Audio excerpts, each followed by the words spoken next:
ಆಗಲೇ ಒಂದು ವಿಡಿಯೋ ನಿಮಗೆ ತೋರಿಸ್ಲಿಕ್ಕೆ ಆಗಲಿಲ್ಲ, ಬಟ್ ಈಗ ಆ ವಿಡಿಯೋ ಪ್ಲೇ ಮಾಡ್ತೀವಿ. ಯಾವಾಗ ಯುವತಿ ಪೊಲೀಸ್ ಸ್ಟೇಷನ್ಗೆ ಹೋಗ್ತಾರೆ, ಆ ಪೊಲೀಸ್ ಯಾವ ರೀತಿಯಾಗಿ ಮಾತಾಡಿದ್ದಾರೆ ಅನ್ನೋದನ್ನು ಸ್ವಲ್ಪ ನೋಡಿ. ಅದನ್ನು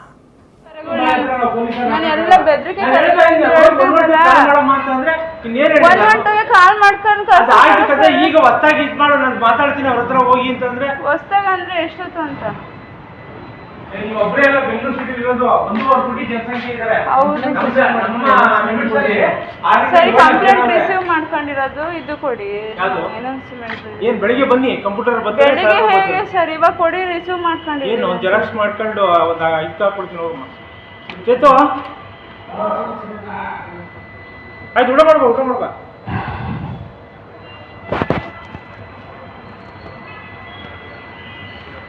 ಇದು 5ನೇ ತಿಂಗಳು, 4ನೇ ತಿಂಗಳಲ್ಲ,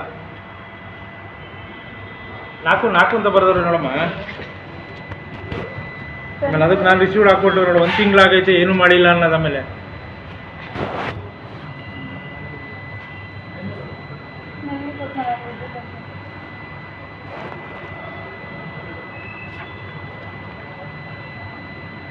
ನಟರಾಜ್ ಹೇಳ್ತಾರೆ, ಒಬ್ಬರೇ ಅಲ್ಲ ಬೆಂಗಳೂರಲ್ಲಿರೋದು, ನೀನು ಒಬ್ಬಳೇ ಅಲ್ಲ ಬೆಂಗಳೂರಲ್ಲಿರೋದು, ಸಾಕಷ್ಟು ಜನ ಇದ್ದಾರೆ, ನಿಂದೆ ನೋಡ್ಕೊಂಡು ಕೂರೋಕ್ಕಾಗಲ್ಲ ಇಲ್ಲಿ ಅಂತ. ಅಂದರೆ ಏನು ರೀ ಅರ್ಥ?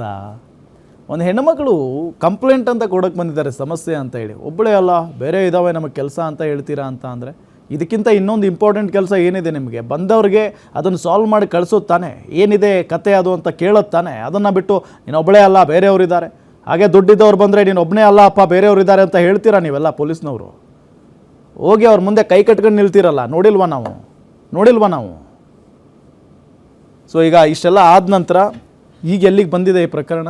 ಸರ್ ನಿನ್ನೆ ಕರೆಕ್ಟ್ 4:15ಗೆ ನಾನು ಅಲ್ಲಿಗೆ ಹೋದೆ ಸರ್. 5ನೇ ತಾರೀಕು 4:15ಗೆ. ಎಲ್ಲಿಗೆ?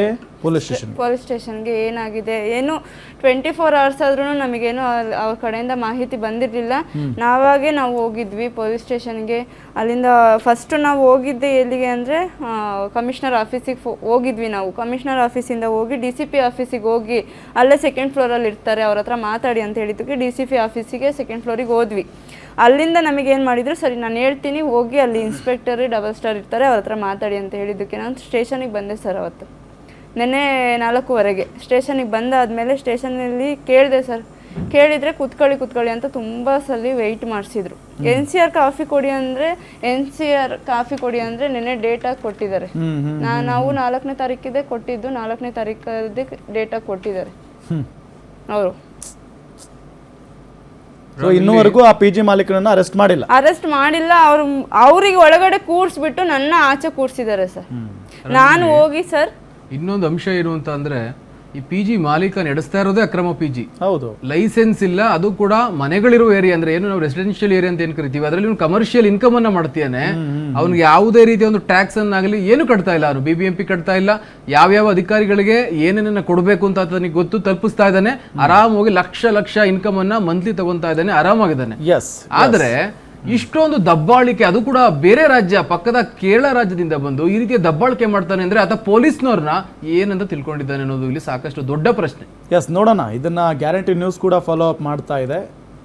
ಥ್ಯಾಂಕ್ ಯು ಸೋ ಮಚ್ ನೀವು ಇಷ್ಟೊತ್ತು ಬಂದಿದ್ದಕ್ಕೆ. ಜೊತೆಗೆ ನಿಮ್ಮ ಜೊತೆ ಗ್ಯಾರಂಟಿ ನ್ಯೂಸ್ ಇದೆ ಖಂಡಿತ. Thank you Girish.